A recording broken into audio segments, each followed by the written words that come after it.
Estamos caminhando para Pentecostes, que será no domingo, dia 4 de junho. E rumo a Pentecostes nós estamos tecendo algumas reflexões em torno da promessa da vinda do Espírito Santo, vinda no sentido da manifestação para esta época que é conhecida como os últimos tempos. Desde Pentecostes até a segunda vinda de Cristo, nós vivemos neste período que a Bíblia chama os últimos tempos. Vamos abrir as nossas Bíblias então em João 15, continuando a ponderar sobre o papel do Espírito Santo prometido por Jesus na vida dos cristãos. Vamos ficar de pé para a leitura dos primeiros 17 versículos deste capítulo 15.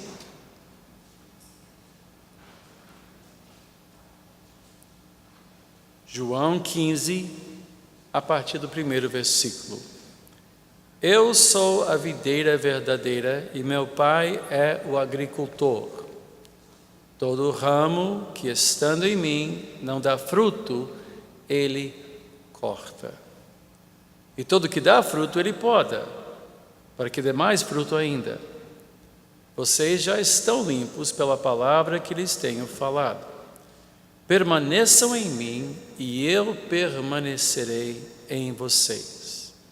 Nenhum ramo pode dar fruto por si mesmo. Se não permanecer na videira, vocês também não podem dar fruto, se não permanecerem em mim. Eu sou a videira, vocês são os ramos. Se alguém permanecer em mim e eu nele, esse dará muito fruto, pois sem mim vocês não podem fazer coisa alguma. Se alguém não permanecer em mim, será como o ramo que é jogado fora e seca. Tais ramos são apanhados, lançados ao fogo e queimados. Se vocês permanecerem em mim e as minhas palavras permanecerem em vocês, pedirão o que quiserem e lhes será concedido. Meu Pai é glorificado pelo fato de vocês darem muito fruto, e assim serão meus discípulos. Como o Pai me amou, assim eu os amei. Permaneçam no meu amor. Se vocês obedecerem aos meus mandamentos, permanecerão no meu amor, assim como tenho obedecido aos mandamentos de meu Pai, e em seu amor permaneço. Tenho-lhes dito estas palavras para que a minha alegria esteja em vocês e a alegria de vocês seja completa. O meu mandamento é este: amem-se uns aos outros como eu os amei. Ninguém tem maior amor do que aquele que dá a sua vida pelos seus amigos. Vocês serão meus amigos se fizerem o que eu lhes ordeno. Já não os chamo servos, porque o servo não sabe o que o seu senhor faz. Em vez disto, eu os tenho chamado amigos, porque tudo o que ouvi de meu Pai, eu lhes tornei conhecido.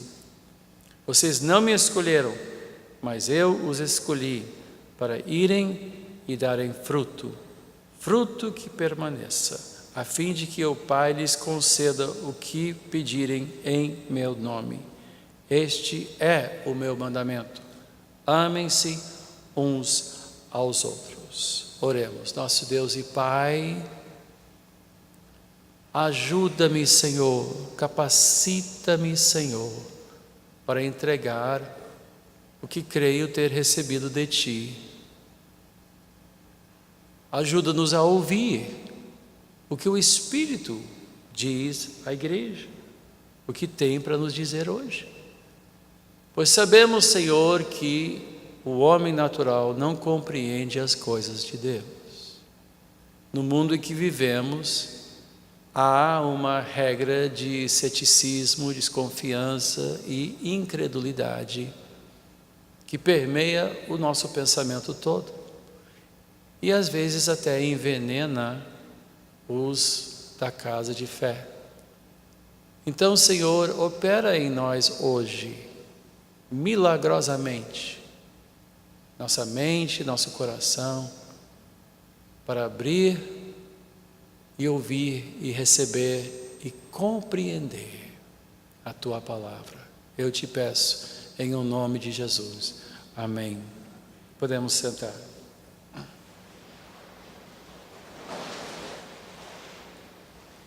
Caminhando para Pentecostes, começamos a falar sobre a promessa da vinda do Espírito Santo.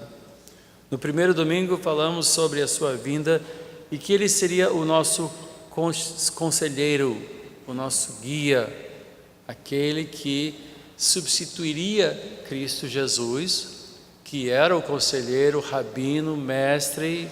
Frequentemente os discípulos se referiam a ele: mestre, nos ensina, mostra, ensina-nos a orar, explica isso, explica aquilo, as parábolas, enfim.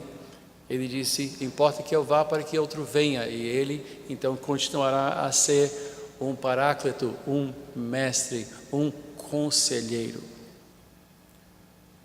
Seguindo o caminho da Quaresma, vimos que a vida eterna é esta: é conhecer o Pai e conhecer o Filho. Mas estamos agora falando sobre o terceiro membro da Santíssima Trindade, e este então é por seu intermédio que nós temos comunhão com o Pai e o Filho. Ele abre os nossos olhos e ele proporciona para nós a capacidade de ter comunhão com o Pai e com o Filho. Domingo passado vimos que não podemos falar do Espírito Santo sem entender que ele é santo.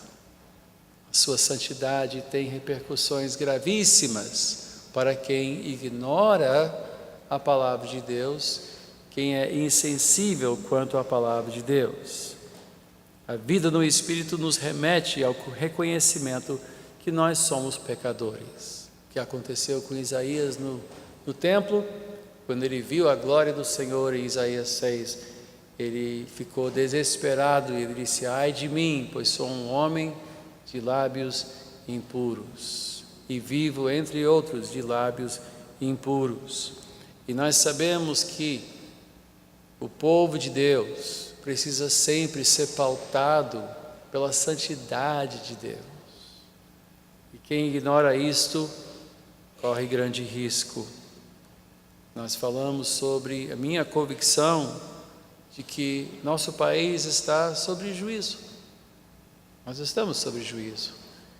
E que esse juízo ainda não arrasou a igreja, mas vai porque a igreja não tem vivido piedosamente. Nós não temos visto uma igreja piedosa no Brasil, e sim uma igreja festeira, uma igreja muito voltada para a aquisição de benefícios através de correntes de oração e truques e objetos, em vez de ser uma igreja arrependida, piedosa, casta, fiel, comprometida com a palavra de Deus, que treme perante a palavra de Deus. É uma igreja por demais carnal. Isto é motivo de tristeza. E como Isaías clamou: até quando, Senhor? E o Senhor respondeu: até que tudo esteja arrasado.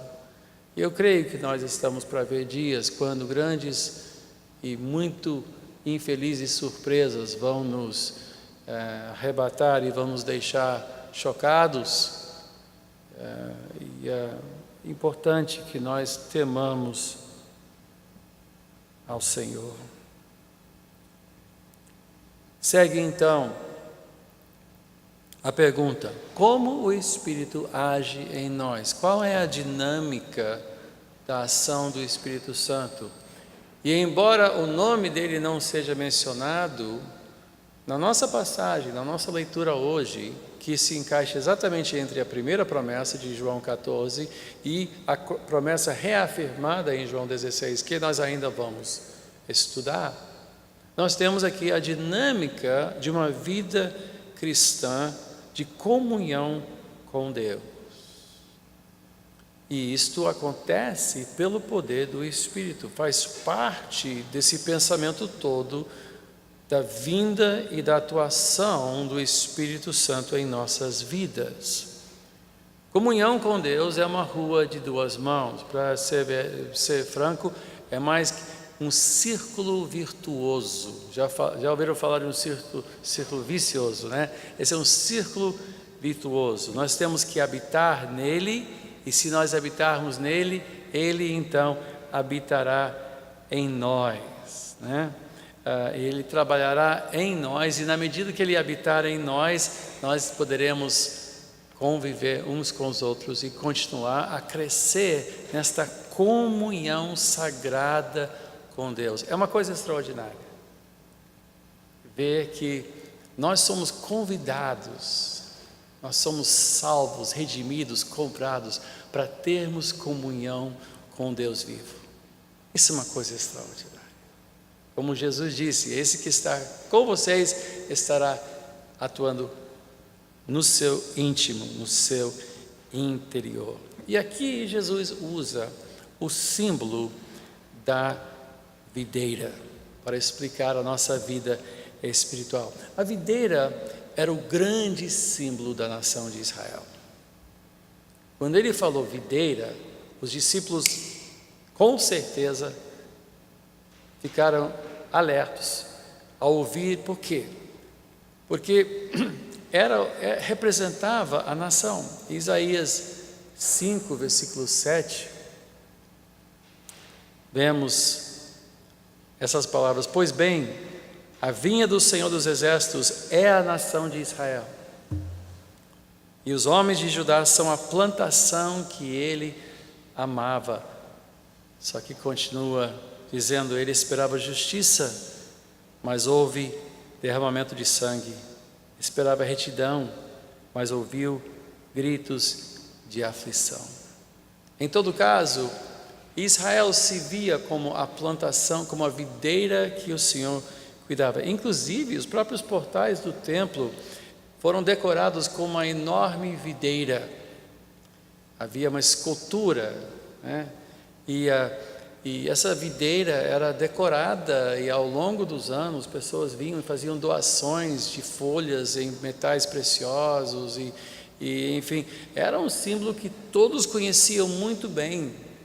E Israel tinha essa identidade muito forte de ser a plantação do Senhor, a videira do Senhor, que representava o seu vigor e o seu elo com Deus. Só que, problema, Jesus tinha muitos embates com os líderes de Israel, especialmente os líderes religiosos. E alguns talvez até duvidassem que ele fosse um verdadeiro judeu, que ele fosse um homem piedoso, né? E com essa palavra ele dirime todas as dúvidas. Ele diz, não, eu sou a videira verdadeira, eu sou, não é Israel que vocês veem, eu sou a verdadeira videira, eu sou a fonte da vida, eu sou a realização de todos os anseios de Israel, o cumprimento de todas as promessas, o cumprimento de todas as leis. Tudo aponta para Ele, tudo acha sua conclusão e sua realização, sua encarnação na pessoa de Jesus Cristo. O Pai é o agricultor, Ele é a videira, e somente os que habitam em Cristo Jesus poderão produzir fruto. Lembre-se, este símbolo segue a ordem da fala de Jesus sobre o Espírito vindouro. Não estamos mudando de assunto, não estamos deixando de falar do Espírito para voltar a falar sobre Jesus. Ainda estamos falando dele e da vida no Espírito. Mas a ênfase desta parte do discurso de Jesus é o fruto da vida de comunhão com Deus. É esperado que nós permaneçamos e mantenhamos e cultivemos comunhão com Deus. Este fruto é santo, tem que ser santo, porque, como falamos semana passada, o Espírito é santo. Deus é santo. Este fruto honra a Deus, pois o Espírito honra o Pai e o Filho. Este fruto aponta para Deus, pois o Espírito vem para revelar a verdade. Este fruto não é de natureza humana, não é uma vida de resultados, não é uma vida de realizações que Jesus está descrevendo aqui. E não é uma vida de coisas que podem ser produzidas pelo nosso esforço humano. É algo que é resultado da habitação do Espírito de Deus. Pois Ele diz, nada podemos fazer sem Ele. Nada de bom, nada de espiritual. Somos incapazes de produzir espiritualidade. Você é incapaz de, por si só, ser uma pessoa espiritual. Por mais bem intencionado que você seja, por mais que você tente ser, depende do poder do Espírito Santo para você produzir fruto do Espírito. E Paulo, muito tempo depois, mostraria a diferença entre o que nós produzimos naturalmente e o que o Espírito produz. Abra em Gálatas, capítulo 5, versículo 16. Vamos gastar um tempinho vendo aqui, ele descreve muito bem.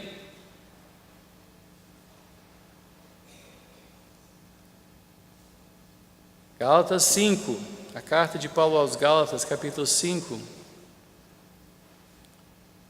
versículo 16, ele diz, por isso digo, vivam pelo Espírito e de modo nenhum satisfarão os desejos da carne, pois a carne deseja o que é contrário ao Espírito, e o Espírito o que é contrário à carne. Eles estão em conflito um com o outro, de modo que vocês não fazem o que desejam. Mas se vocês são guiados pelo Espírito, não estão debaixo da lei. Ora, as obras da carne são manifestas: imoralidade sexual, impureza e libertinagem, idolatria, feitiçaria, ódio, discórdia, ciúmes, ira, egoísmo, dissensões, facções e inveja, embriaguez, orgias e coisas semelhantes. Eu os advirto, como antes já os adverti, aqueles que praticam essas coisas não herdarão o reino de Deus. Mas o fruto do Espírito é amor, alegria, paz, paciência, amabilidade, bondade, fidelidade, mansidão e domínio próprio. Contra essas coisas não há lei. Os que pertencem a Cristo Jesus crucificaram a carne com as suas paixões e os seus desejos. Se vivemos pelo Espírito, andemos também pelo Espírito. Não sejamos presunçosos, provocando uns aos outros e tendo inveja uns dos outros. Agora, estamos falando aqui sobre uma vida com Deus. Quando Jesus diz, nada podemos fazer com Ele, estamos falando, nada podemos fazer que tenha a natureza do Espírito pela nossa própria carne. Porque sem Deus é possível trabalhar, é possível trabalhar sem uma vida com Deus. É possível ser um sucesso neste mundo sem Deus. É possível casar e ter uma filha, ter filhos, aliás, ter filhos, filhas.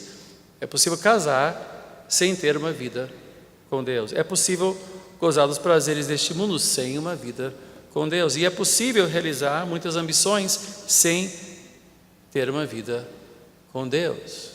Não é que a gente está paralisado e incapaz de viver ou respirar ou andar sem Deus. Podemos fazer tudo isso sem Deus, mas levará sempre ao mesmo fim: a morte, a vazio, a nada. Será uma vida sem nenhuma consequência. sem nenhum resultado benéfico no fim. Pois uma vida com Deus é a única vida que nos proporciona salvação eterna. Podemos fazer todas essas coisas, mas se fizermos todas essas coisas com Deus, o resultado é completamente diferente. Em vez de vã ambição, em vez de vanglória, em vez de inveja, em vez de ciúmes, em vez de ódio, em vez dessa falta de paz e falta de domínio próprio, podemos realizar todas essas coisas, ter uma família, ter um emprego, ter um trabalho, ter uma vida até bem-sucedida, mas se isso for no poder do Espírito, o resultado é completamente diferente. O alvo da nossa vida é um fim eterno com Deus, uma vida eterna com Deus. Não é apenas uma vida bem-sucedida hoje. O sucesso é sempre algo de curto prazo, porque sucesso vai e vem. E o sucesso dura apenas por uma vida. Vez após vez, a Bíblia nos admoesta para não ter inveja dos aparentemente bem-sucedidos. Por quê? Porque quando descerem para o túmulo, acabou. Mas para aqueles que estão em Cristo, a vida é eterna. E sem o fruto do Espírito, é impossível herdar o reino de Deus. E esta é a questão. Esta é a questão. Por isso nós temos que levar a sério esta dinâmica da vida em Cristo e a vida no poder do Espírito. Voltemos então para João 15. Vamos lá, vamos voltar para o texto básico. Vamos falar sobre o texto agora, diretamente. Ele começa com essas palavras em versículo 1. Eu sou a videira verdadeira e meu pai é o agricultor. Todo ramo que estando em mim não dá fruto, ele corta, e todo que dá fruto, ele poda, para que dê mais fruto. A vida espiritual tem que ser vivida intencionalmente. Temos que habitar, temos que depender, temos que cultivar uma vida com Deus. Não existe piloto automático nesta jornada. Simplesmente estar em Cristo não é o mesmo que pertencer. Simplesmente estar em Cristo não é o mesmo que permanecer em Cristo. É exatamente o que o texto diz. Todo aquele que está em mim, mas não produz fruto. Ou seja, é possível estar em Cristo e não permanecer em Cristo. Há pessoas que não crescem com Deus, se acham cristãos. Estou em Cristo, mas você não permaneceu em Cristo. Permanecer compreende o quê? Uma atividade contínua, uma intencionalidade contínua. É um processo, não adianta apenas ser, tem que permanecer. E o texto é muito claro sobre isso.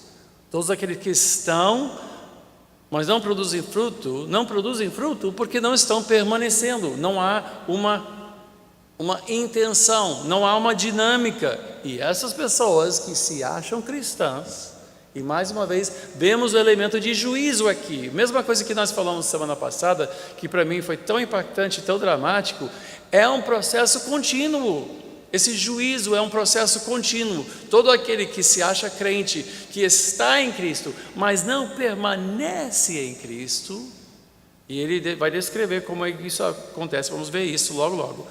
Mas esse então é cortado. Isso é muito grave. A oração que Jesus nos ensinou inclui a palavra: e não nos deixes cair em tentação. O que isso quer dizer? Não nos deixes cair pela estrada e ficarmos para trás. É claro que diariamente precisamos que Deus nos perdoe, nos renove, mas há uma possibilidade desta jornada acabar antes de chegar ao seu alvo. Há pessoas que não estão em Cristo, estão em Cristo, mas não permanecem em Cristo. Nós temos que diariamente cultivar uma vida no Espírito. E mesmo para aqueles que continuam a permanecer, não é uma vida indolor. Compreende o processo dolorido. Ser crente não é viver numa bolha e viver de bem com a vida o tempo todo. Quem está em Cristo e permanece em Cristo sofre regularmente uma poda divina. Eu não sei se você tem alguma experiência de cuidar de um jardim, especialmente de árvores frutíferas ou de uma videira. A videira, obviamente, é o exemplo, né? Quem cultiva uvas sabe que para que as uvas tenham saúde, para que produza bom fruto, precisa cortar os galhos secos, os galhos que não produzem, mas às vezes também tem que tirar alguns dos frutos bons, tem que ir cortando alguns para que haja um bom espaço, para que a videira tenha saúde para produzir o seu fruto. E o que Jesus descreve aqui é que a vida cristã envolve um processo contínuo de limpeza, de cortes, de sacrifícios, e não necessariamente coisas que nós abrimos mão, mas que Deus arranca da nossa vida. Há coisas que não são ilegítimas, não são necessariamente pecaminosas, mas que nos atrapalham, que Deus corta. Coisas que nós idolatramos. Às vezes os nossos benefícios nos fazem mal. Às vezes as nossas bênçãos não são bênçãos, coisa nenhuma. São coisas que atrapalham a nossa jornada com Deus. E Deus, sendo o Pai, sendo o agricultor, vez por outra, vem e corta certas coisas da nossa vida. E nós não gostamos disto. A vida cristã, gente, é uma vida dolorida. A vida com Deus é uma vida que está sempre debaixo da disciplina do Senhor, que vai limpando e vai podando. O resultado desta poda é fruto. Produzimos bons frutos. Versículo 7, ele continua: se vocês permanecerem em mim e as minhas palavras permanecerem em vocês, pedirão o que quiserem e lhes será concedido. Meu Pai é glorificado pelo fato de vocês darem muito fruto, e assim serão meus discípulos. Como o Pai me amou, assim eu os amei. Permaneçam no meu amor. Se vocês obedecerem os meus mandamentos, permanecerão no meu amor, assim como tenho obedecido aos mandamentos de meu Pai, e em seu amor permaneço. Tenho-lhes dito essas palavras para que a minha alegria esteja em vocês e a alegria de vocês seja completa. Veja só, quando nós permanecemos em Cristo, Ele é glorificado, o Pai é glorificado, e mais, quando nós oramos, Ele atende às nossas orações. A vida de oração assume uma dimensão diferente. Nós estamos mais em sincronia com Deus, mais em harmonia com Deus, mais sensíveis aos propósitos de Deus. E quando nós oramos, nossa oração é respondida, ao ponto de Jesus dizer: pedirão o que quiserem. Quem não gostaria de ter todas as suas orações respondidas por Deus?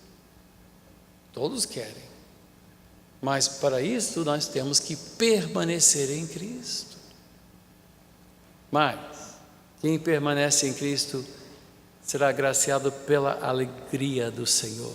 Esta é a vida no Espírito. Ele nos consola, Ele nos alegra. Agora, o alvo de tudo isso, veja só, o que Deus está operando em nós? Ao permanecermos em Cristo, a operação do Espírito leva à expressão do amor de Deus. Versículo 12, continuando: o meu mandamento é este: amem-se uns aos outros como eu os amei. Ninguém tem maior amor do que aquele que dá a sua vida pelos seus amigos.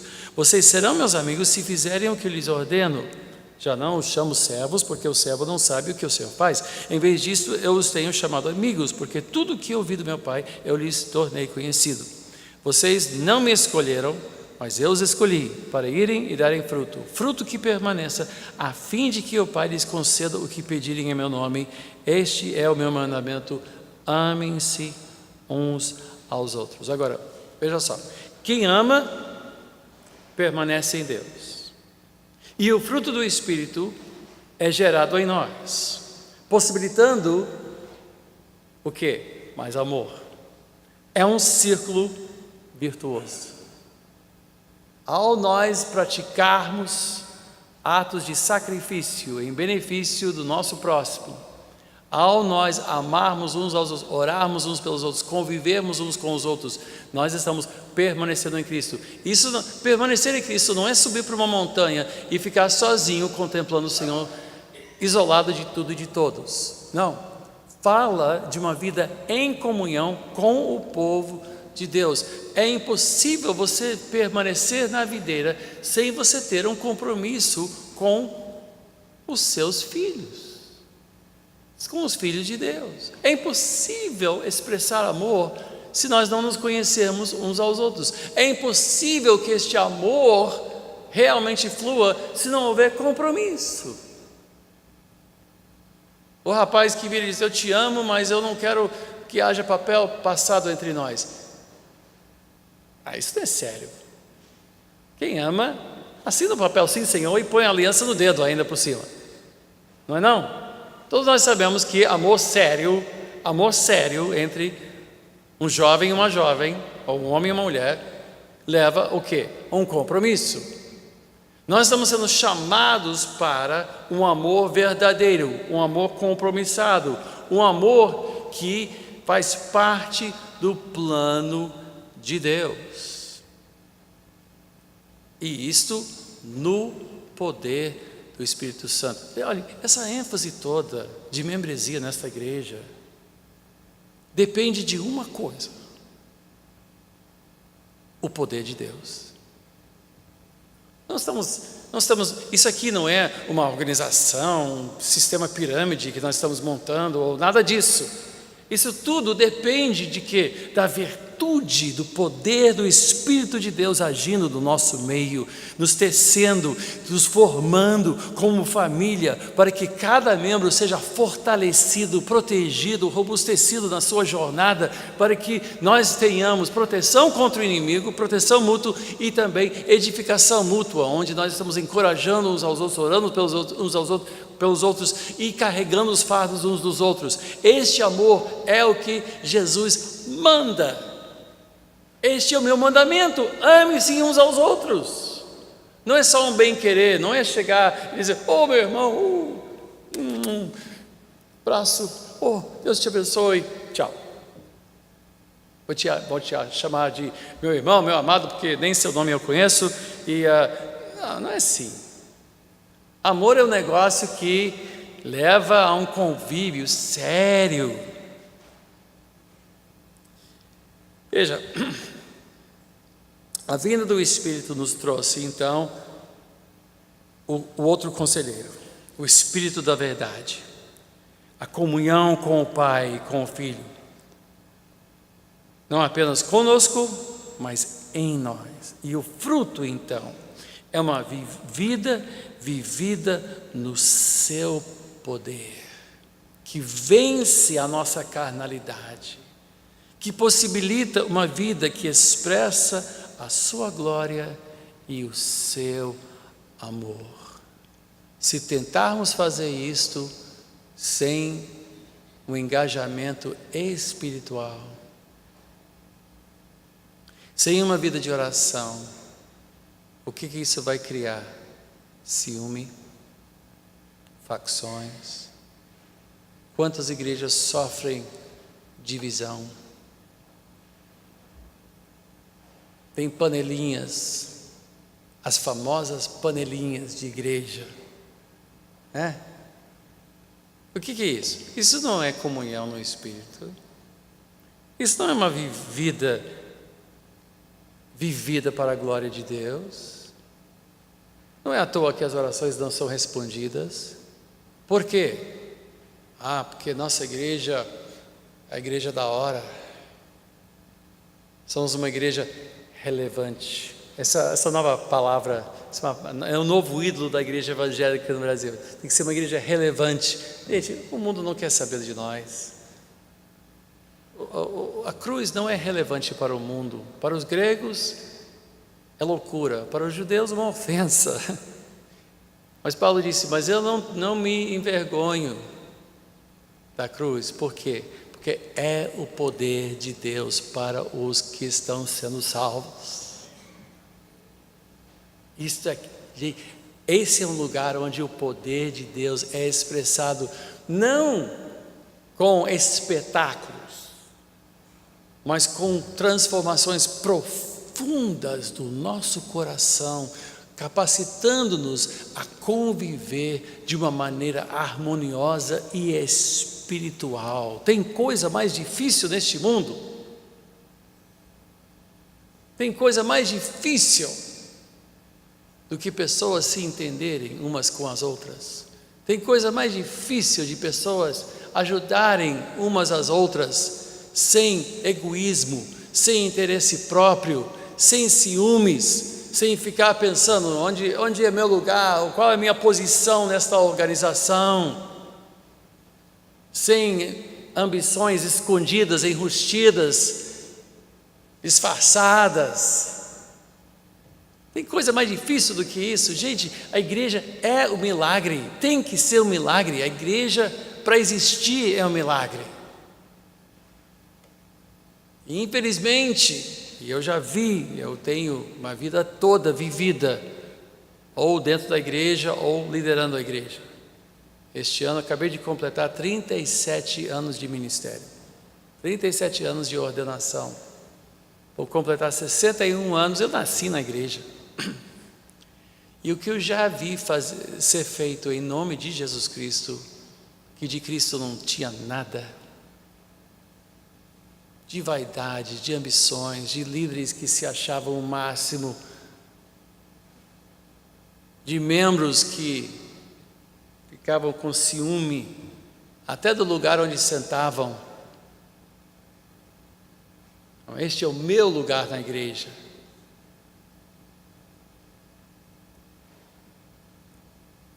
Pessoas se separarem, se dividirem por bobagens. A igreja precisa de um milagre. A igreja é, por natureza, um milagre.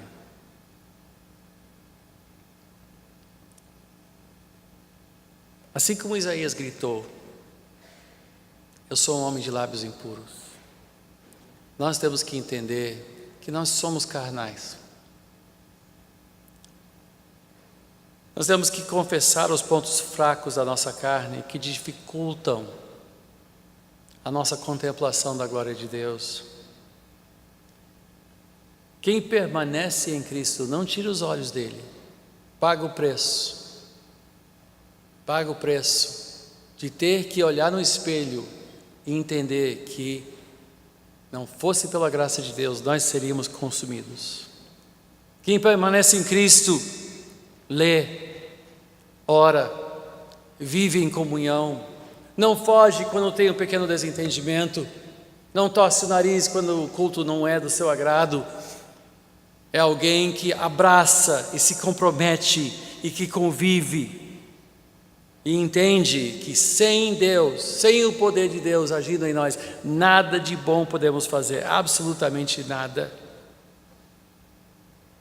Para que nós não caiamos na condenação que achamos em Isaías. Eu ando convivendo muito em Isaías esses dias. Volte comigo para Isaías 5, Isaías capítulo 5.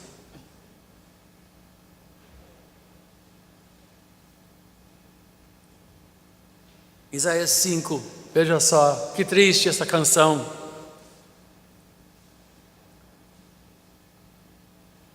Versículo 1: cantarei para o meu amigo o seu cântico a respeito de sua vinha. Meu amigo tinha uma vinha na encosta de uma fértil colina. Ele cavou a terra, tirou as pedras, plantou as melhores videiras, construiu uma torre de sentinela e também fez um tanque de prensar uvas. Ele esperava que desse uvas boas, mas só deu uvas azedas. Agora, habitantes de Jerusalém e homens de Judá, julguem entre mim e minha vinha. Que mais se poderia fazer por ela que eu não tenha feito? Então, por que só produziu uvas azedas, quando eu esperava uvas boas? Pois eu lhes digo o que vou fazer com a minha vinha. Derrubarei a sua cerca para que ela seja transformada em pasto. Derrubarei o seu muro para que seja pisoteada. Farei dela um terreno baldio. Não será podada nem capinada. Espinheiros e ervas daninhas crescerão nela. Também ordenarei às nuvens que não derramem chuva sobre ela. Pois bem, a vinha do Senhor dos Exércitos é a nação de Israel, e os homens de Judá são a plantação que ele amava. Ele esperava justiça, mas houve derramamento de sangue. Esperava retidão, mas ouviu gritos de aflição. A abundância em Cristo. O que Ele pode fazer por nós, o que Ele já fez por nós, não há mais o que fazer. Ele deu o seu próprio Filho por nós, nos ofereceu a graça gratuitamente, derramou sobre a sua igreja com abundância, o preço foi pago, fomos adotados, enxertados e estamos em Cristo. Mas agora o que nós vemos é uma igreja que não celebra o seu Senhor, mas celebra a si mesma. Uma igreja que produz divisão e dissensão, uma igreja que está se dividindo por todo lado, e a igreja que está mostrando não o fruto do Espírito, e sim uma profunda carnalidade que já é notória em todo o território nacional. O que ele faz com uma videira dessas, com uma vinha dessas? Ele derruba o muro e deixa ser pisoteado. Uma igreja que não produz, é como sal sem gosto. Jesus usou o símbolo de sal, e vocês são sal. Sal sem gosto serve para o quê? Para ser lançado para fora e pisoteado pelos homens. Importa que nós permaneçamos nele intencionalmente, obedientemente, atentamente, em oração, no consumo da palavra e em comunhão com os nossos irmãos. Para fazer isto, precisamos do poder do Espírito Santo. Precisamos de uma renovação do Espírito. Precisamos ser cheios do Espírito Santo. Novamente cheios do Espírito Santo. A igreja precisa, não de um novo Pentecoste. Pentecoste foi, nós vamos falar sobre Pentecoste, obviamente, no dia de Pentecoste. Mas nós temos que cultivar e nos abrir e sermos cheios do Espírito Santo, para que a igreja não se torne uma vinha estéril de uvas amargas e azedas. Para que o verdadeiro vinho do Senhor seja produzido aqui, temos que ser galhos que vivem recebendo a sua vitalidade do Espírito, da videira verdadeira, no poder do Espírito.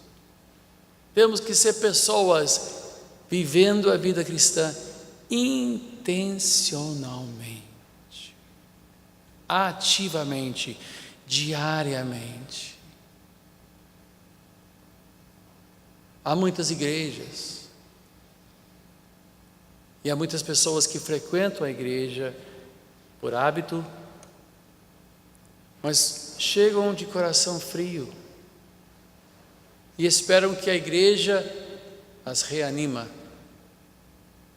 Querem um culto emocionante para sentir um pouquinho do fogo antigo que eles sentiam quando se converteram ou quando eram jovens. Mas a igreja não tem esse papel. Nosso lugar aqui não é animar galhos secos. Jesus disse: sabe o que se faz com galhos secos? Lança no fogo.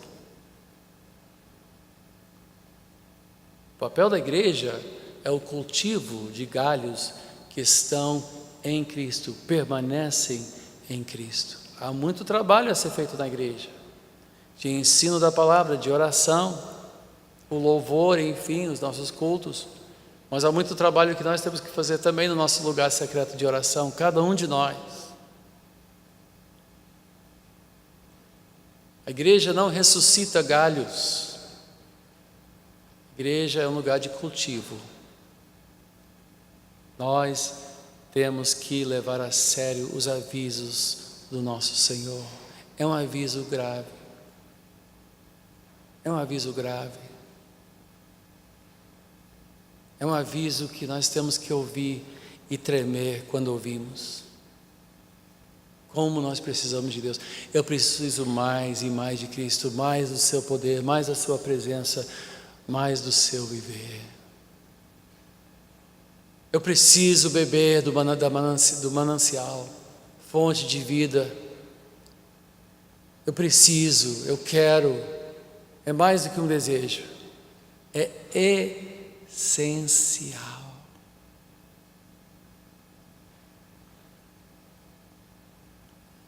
Que palavras dramáticas. Não é só uma imagem bonita de uma videira. Esta é a nossa vida. Esta é a nossa esperança. Se nós depositarmos toda a nossa esperança de vida espiritual apenas num culto dominical, que assistimos, sem vínculo com ninguém, com nada, sem um compromisso de amar o nosso próximo, acho que estamos nos enganando. Isso não é permanecer em Cristo. Isso é estar em Cristo.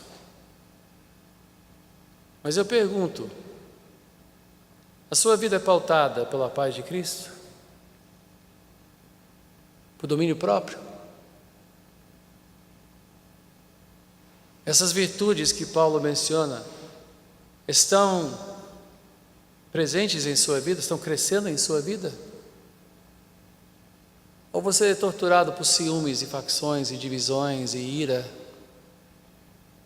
Você é uma pessoa estourada, esquentada? Minha pergunta é: sua vida está demonstrando o fruto do Espírito ou não? Suas realizações estão trazendo paz ou estão lhe criando mais estresse? Hoje em dia tudo é estresse. Eu vou para cada médico que eu vou, é sempre a mesma coisa. Tem que reduzir o estresse. Então eu tenho que me mudar para algum lugar no meio do nada, porque é difícil não viver estressado nesse mundo. Mas não é impossível. Cristo disse: a minha paz vos dou, não como o mundo. A minha paz. Se nós crescermos na graça de Deus, produziremos fruto. Todo mundo te ofende? Você é facilmente ofendido? Você consegue conviver com seus irmãos em Cristo? Ou é difícil isso? Então precisa de mais fruto. Irmão, minha irmã, precisa crescer. Precisa permanecer na videira. Não consigo me entender com a igreja. Eu acho que meu negócio é andar sozinho. Está se enganando. O que você precisa é exatamente o contrário do que você imagina. Você precisa sim crescer na graça na igreja. É onde acontece o milagre. E é mais do que isso, é o mandamento de Cristo. Este mandamento te deixo: amem-se uns aos outros. Tem que ser aqui. Tem que ser aqui. Ou na sua igreja, se você estiver visitando. Tem que ser onde Deus te colocou. Vamos orar. Amado Deus e Pai,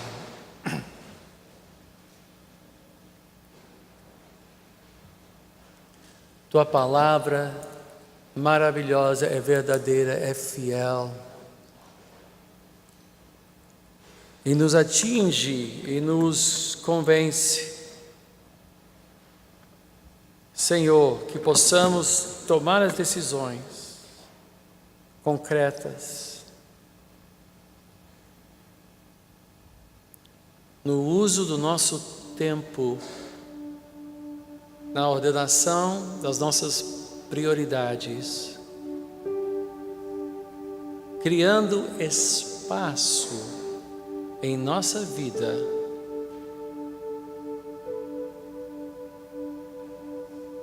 para cultivar comunhão contigo.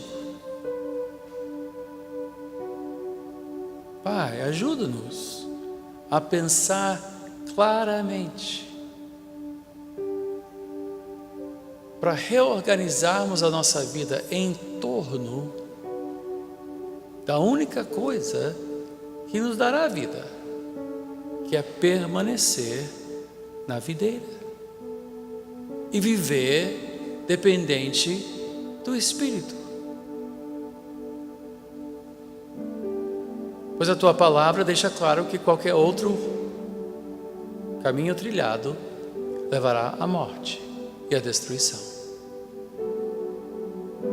E Pai, não temos levado a sério o tanto quanto deveríamos esta diferença de vida e morte, de luz e trevas. Não temos levado a sério, ou não temos ouvido os avisos tão claramente deixados aqui na tua palavra. Então, Senhor, que o Espírito Santo nos dê uma urgência, um sentimento de urgência, uma convicção da urgência desta vida intencional, permanecendo, não só estando em Cristo, mas permanecendo na videira. Sê minha vida, ó Deus, de poder. Que eu nunca perca a visão do teu ser.